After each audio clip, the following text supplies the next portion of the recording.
Fasul wa ijma'u ala anna sholat arkanan, dan terjadi ijma berarti empat itu tadi, bahwa dalam sholat itu ada rukun wajib, ada khilafus fiha. Yang namanya rukun itu adalah perkara yang merupakan bagian daripada sholat. Kalau syarat itu bukan sholat, tapi kalau rukun itu komponen sholat. Ya, kalau syarat bukan sholat, tapi kalau rukun komponen sholat. Yang komponen ini harus utuh dalam melaksanakan keseluruhan sholat. Kalau syarat adalah sesuatu yang bukan bagian daripada sholat, tetapi harus hadir dari awal sampai akhir sholat. Itu syarat. Wudu itu bukan bagian sholat, tapi fungsi wudu harus hadir dari awal sholat sampai akhir sholat. Ya, menurut Allah bukan sholat. Dia ini bukan sholat, tetapi harus hadir dari awal sholat sampai akhir sholat. Kalau rukun itu adalah komponen-komponen bangunan. Sholat itu sebuah bangunan yang komponennya adalah beberapa perbuatan dan ucapan, dan itu yang disebut dengan rukun sholat. Fal muttafaq alaiha ashabat, yang disepakati, yang menjadi yang disepakati oleh madhab ada 7. Yang pertama niat. Ya, niat ini sepakat para ulama. Takbiratul ihram, al-qiyam ma'al qudrat, berdiri kalau mampu baru tiroah, baca Fatihah, ruku, sujud, julus akhir. Wa khalafu fiha fima ada hadis menerangkan selain 7 ini madhab 4 berbeda pendapat. Pandangan apakah itu rukun atau bukan.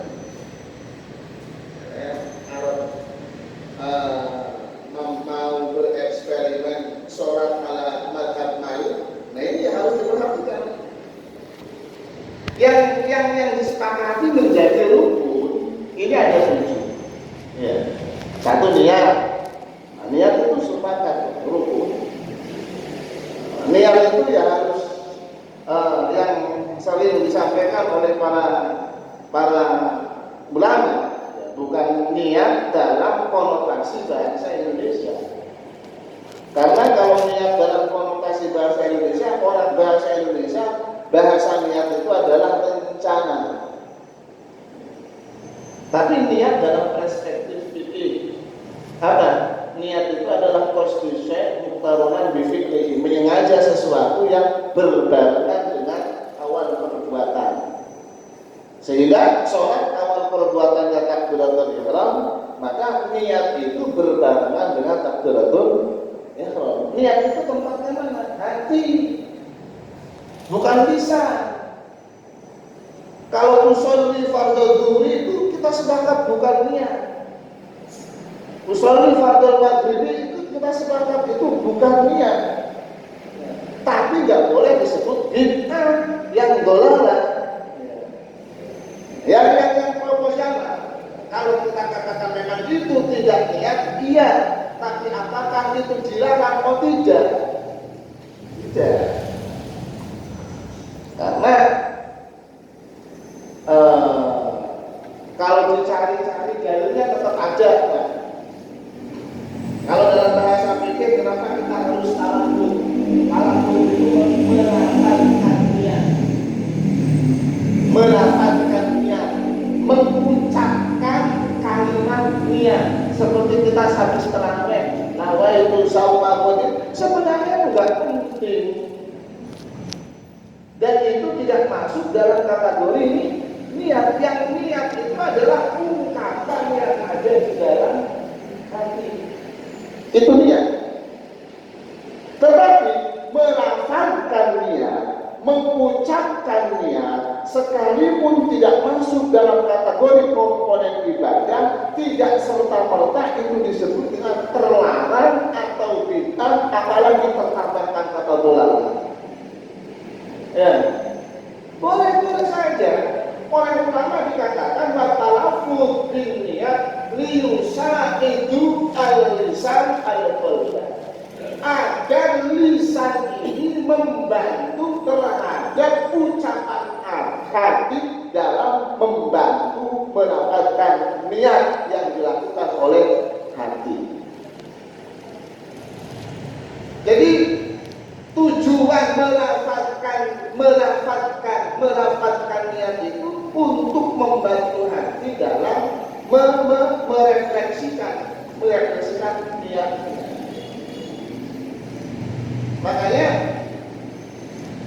kalau ada orang sholat usolli fardhu isya pada sholat maghrib, ya talafut isya, tapi takbir saja, jangan menuju batal sholat. Jangan-jangan dia ingat di saat takbir sholatnya sholat maghrib, kan gitu kan? Ya kan nggak sholat maghrib. Talafut isya, usolli fardhu isya, ya. Sholat fardhu isya Allah padahal sholat maghrib. Di saat takbir dia ingat sholat maghrib, habis sholat maghrib sah. Wong lafaznya tidak dihitung niat dia. Yang dihitung niat itu adalah ucapan hati yang berbarengan dengan awal perbuatan. Dan ini rukun, Pak. Jangan dianggap sepele. Ini rukun. Gak bisa orang berkata, mungkin ini dari ruang dalam sholat, pokok sholat Allahu Akbar, hati Akbar, gak sah sholatnya. Gak sah sholatnya. Harus ada ekspresi hati yang berbarengan dengan awal perbuatan. Dan ini bukan sholat saja, semua. Kadang-kadang orang sekarang ini gak adil. Kalau orang usul fardhu zuhri dikatakan gak penting, ya, gak ada dalil. Ada yang ekstrem menyebutkan bid'ah karena tidak diajarkan oleh Nabi, tapi giliran haji dia niat melafatkan juga nawaitul hajjah, barang-barang itu.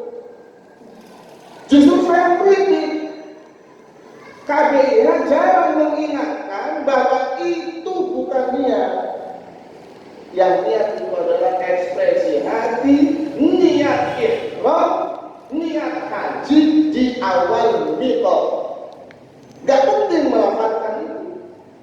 Allahumma hajjan wa umratan. Itu gak penting. Yang penting itu adalah ketika di miqat dia talabus bil qalb, mantap di dalam hati, masuk dalam ibadah haji.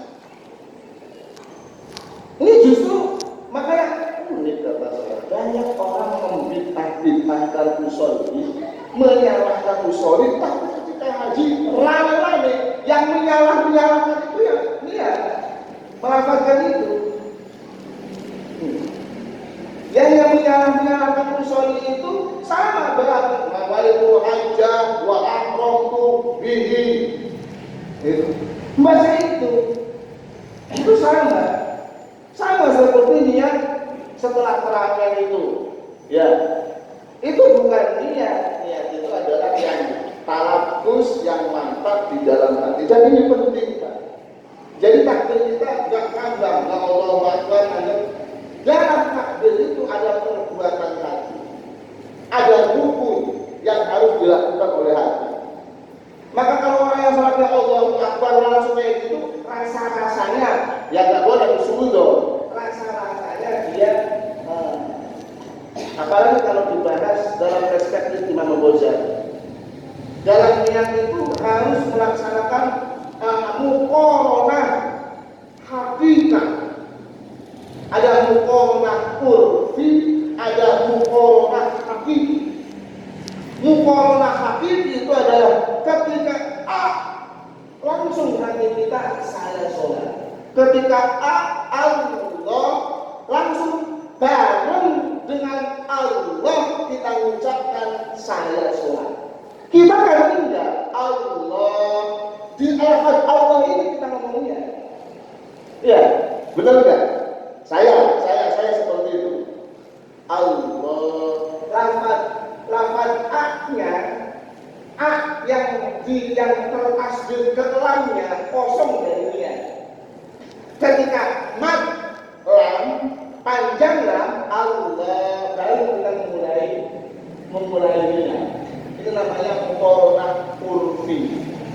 Yang baik, yang hebat mestinya mulai A sampai ba itu baru niat. Allah Akbar, itu yang sebenar-benarnya. Itu menurut Imam Ghazali. Yang kedua, muqaranah hakiki itu adalah tidak pernah bohong dalam semua perbuatan kita bahwa kita sedang sholat.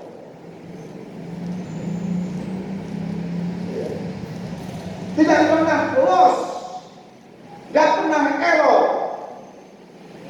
ya, bahwa kita sedang sholat.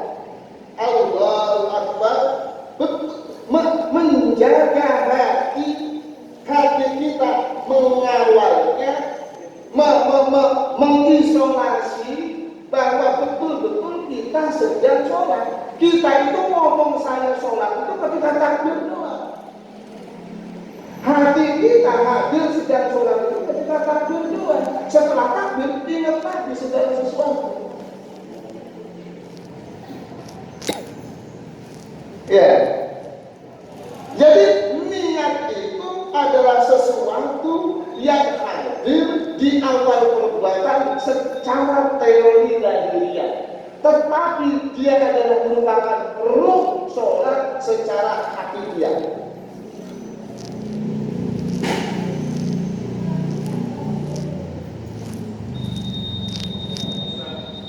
Ya. Kalau kita takbir, tapi mata kita jalan ke depan ada badan kalau asbab. Nah itu hebatnya kita. Ya memang kita itu kadang-kadang sholat di merem-merem Allah melenceng itu aja enggak. Iya.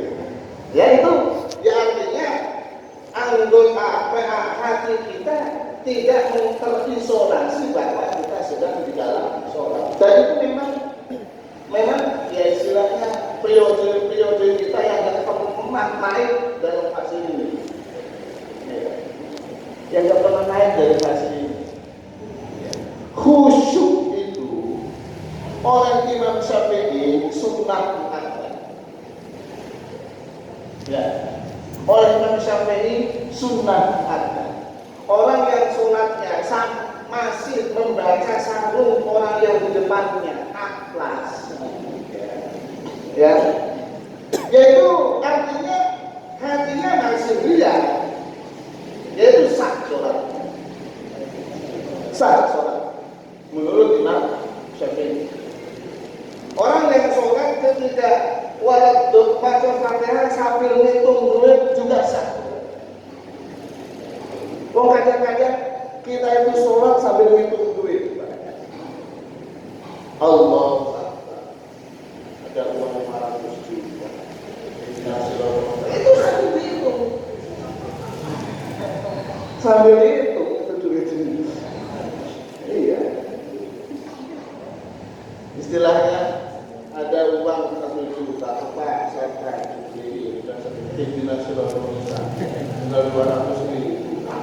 Itu sambil itu. Ya, kita ini ribetnya, banyaknya orang, makanya istilah bahasa ekstrimnya, setan itu nggak khawatir dengan banyaknya orang. Iya, nggak khawatir dengan banyaknya orang sholat. Makanya ada hadis yang dikatakan naumul alim afdalu min ibadatil jahil. Hadis lain teksnya bukan min ibadatil jahil, min ibadatil ghafil. Tidurnya orang alim, yang alim itu bukan berarti alim pintar teori. Alim yang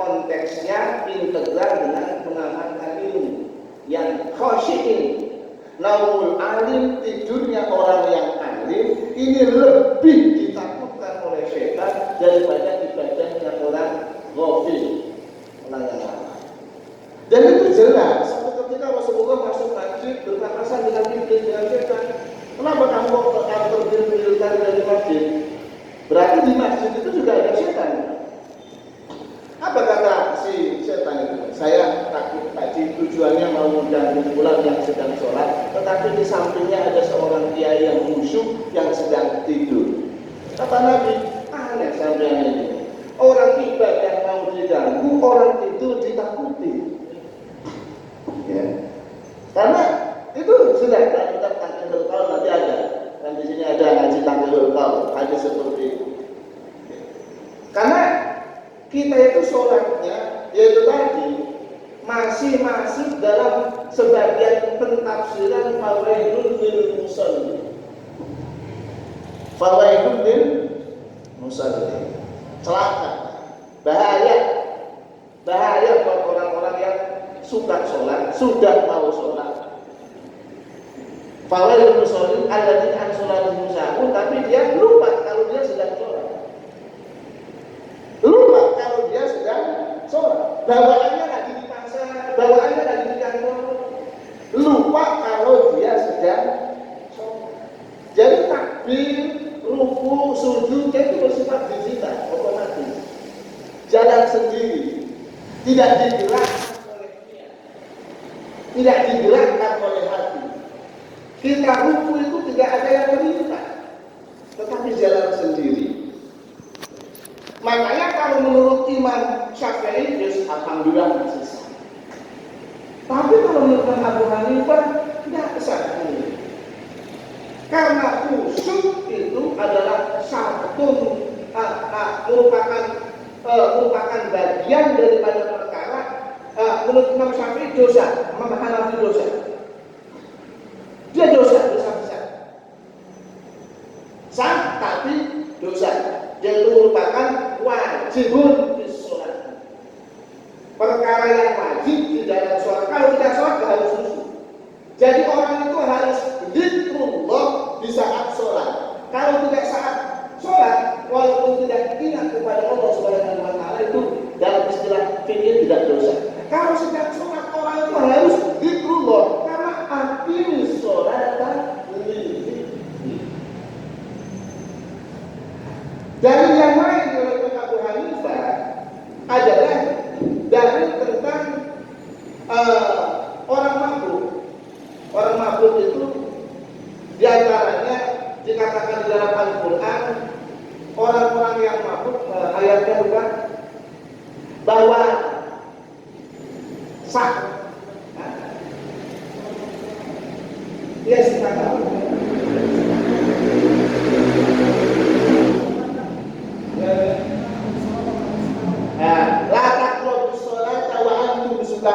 Jangan kau dekati sholat kalau masih dalam keadaan mabuk. Ada intihannya. Intihannya itu adalah batasannya. Batasan itu adalah perbolehannya hatta ta'lamu ma taqulu. Sampai kamu menyadari apa yang kau ucapkan. Mabuk itu tidak menyadari apa yang kita ucapkan. Kita itu lagi sholat gak sadar mau coba Fatihah. Ya, gak sadar mau coba Fatihah. Itu sama statusnya orang mabuk. Orang mabuk itu tidak menyadari apa yang diucapkan, tidak menyadari apa yang dilakukan. Kita ini nggak sadar lagi ruku, nggak tahu ruku, iktidal nggak tahu iktidal, sujud pun nggak sadar lagi sujud. Jadi kayak orang mabuk. Makanya orang sholat yang tidak khusyuk itu sama seperti orang mabuk. Harusnya hatta ta'lamu ma taqulun, sampai kau sadar mengetahui apa yang kau ucapkan. Orang sholatnya orang sadar. Jadi Imam Syafi'i melalui Imam Ghazali hampir mengarah terhadap pendapat Imam Abu Hanifah. Dalam istilah Imam Ghazali dalam kitab Ihya Ulumuddinnya namanya disebut dengan muqaranah hakikiyah. Baru melihat secara hakiki dari takbir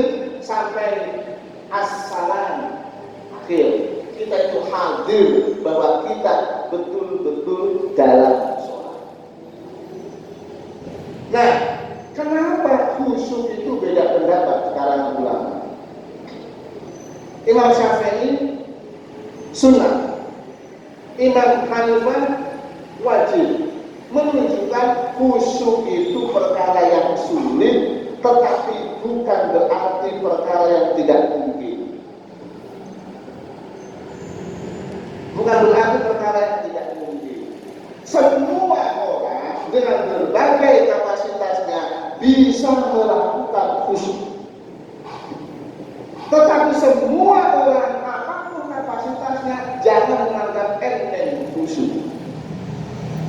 Sayyidina Ali yang disebut dengan Rasul Khashi'in, pemimpinnya orang khusyuk, gagal satu ketika melaksanakan sholat untuk khusyuk. Ini menunjukkan jangan remehkan khusyuk, tapi bukan berarti tidak mungkin orang bisa melaksanakan khusyuk.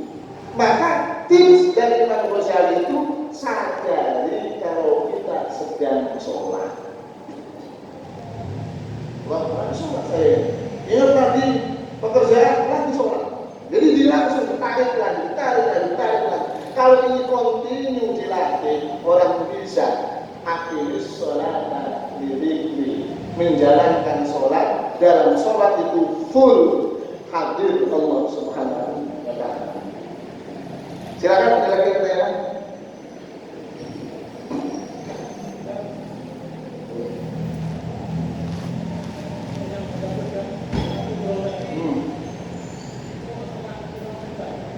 Kenapa? Ya. Orang muda. Kalau oleh Imam Syafi'i, dulu Abdullah bin Ummi Maktum itu suaranya enak, termasuk orang yang ditugasi adzan oleh Nabi Shallallahu Alaihi Wasallam. Matanya tidak melihat, izin sholat untuk tidak sholat jamaah tidak diizini oleh Nabi Shallallahu Alaihi Wasallam. Makanya oleh sebagian ulama sholat jamaah itu menjadi wajib, bahkan termasuk pada orang buta. Dibikin, diberi rumusan. Orang buta yang mampu mendatangi masjid, mampu dengan mandiri atau mampu dengan dituntun. Dan kalau yang tuntun minta bayaran, mampu membayar, dia harus ke masjid. Dan artinya orang buta juga ketika menghadap kiblat harus minta, bisa bertanya pada orang yang di depannya untuk atau bersama seorang yang di dekatnya untuk diarahkan menghadap kiblat. Dia bertaklid pada mustahil. Jadi dengan istihad itu ketika sendiri, ketika bareng-bareng boleh bertaklid. Contoh, menghadap kiblat tamu ke sini, sholat mengikuti mihrabnya masjid ini, dia tidak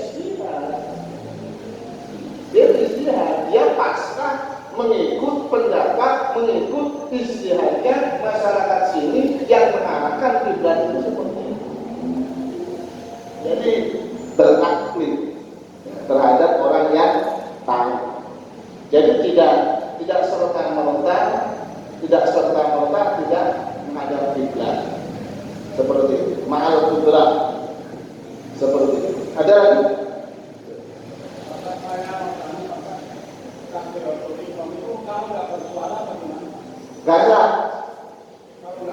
Gak sah. Karena itu harus bersuara. Minimal berbicara sendiri. Ya, itu merupakan istilah penjelasan fikih namanya rukun qauli. Rukun yang harus diucapkan oleh lisan. Jadi Justru mengangkat tangannya itu yang sunnah. Kalau kita takbir langsung berdiri, Allahu Akbar, sah. Tapi kalau berdiri, nggak sah. Ya, ya. Karena ini harus dilakukan oleh lisan. Jadi lisan itu minimal ada harokat asyafatanya, juga bibirnya itu bergerak mengeluarkan suara, minimal kuping sendiri mendengar. Itu yang disebut dengan sirri. Ya. Mengucapkan dengan sirri, mengucapkan dengan sirri itu hanya terdengar oleh kuping sendiri. Ada mengucapkan ucapan yang orang lain mendengar, itu namanya jahar. Jadi jahar itu tidak harus bengok-bengok. Ya. Kita Bismillahirrahmanirrahim. Beberapa orang di sekitar saya itu mendengarkan, itu namanya jahar. Mendengarkan dengan jelas, mempersuarakan dengan jelas. Kalau sirri itu dia hanya mengeksploitasi suara untuk kepentingan pendengarannya sendiri. Minimal rukun-rukun sholat yang bersifat qauli itu seperti itu. Seperti takbir, seperti Fatihah. Fatihah nggak bisa diam saja, dibacakan oleh hati, nggak bisa. Harus diucapkan oleh lisan, harus bergerak kedua bibir kita. Ya. Ya, karena itu yang disebut dengan ada tiga atau sholat itu kan niat dilakukan oleh hati. Sebagian daripada perbuatan sholat itu dilakukan oleh lisan, sebagiannya dilakukan oleh dada. Nah, kalau itu merupakan doa yang lisan, maka dia harus diucapkan oleh lisan. Seperti Fatihah, seperti salam. Salam tidak cukup dengan cuma tengok seperti ini, harus assalamualaikum warahmatullahi wabarakatuh. Sebenarnya tahiyat tidak sama, sholawat juga sama, harus diucapkan oleh lisan. Cukup. Ya.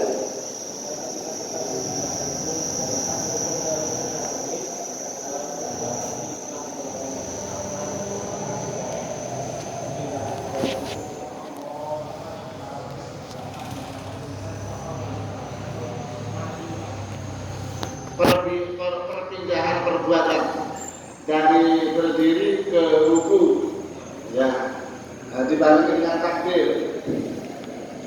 Sebenarnya perpindahan perbuatan dari satu perbuatan ke perbuatan yang lain itu tidak ada sebuah perkara yang ini. Pindah aja dari berdiri ke ruku ya wajar. Cuma disunahkan kita bertakbir.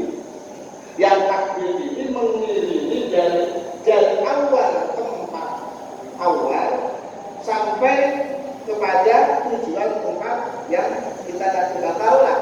Seperti dari berdiri ke ruku, Allahu Akbar. Jadi takbirnya itu ini. Ya, ini menurut Imam Ghazali begitulah hidup.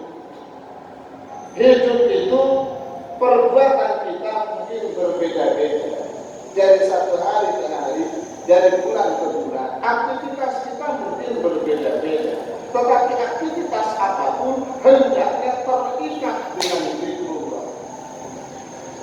Kita sholat itu dari berdiri ke ruku ada takbir, ya.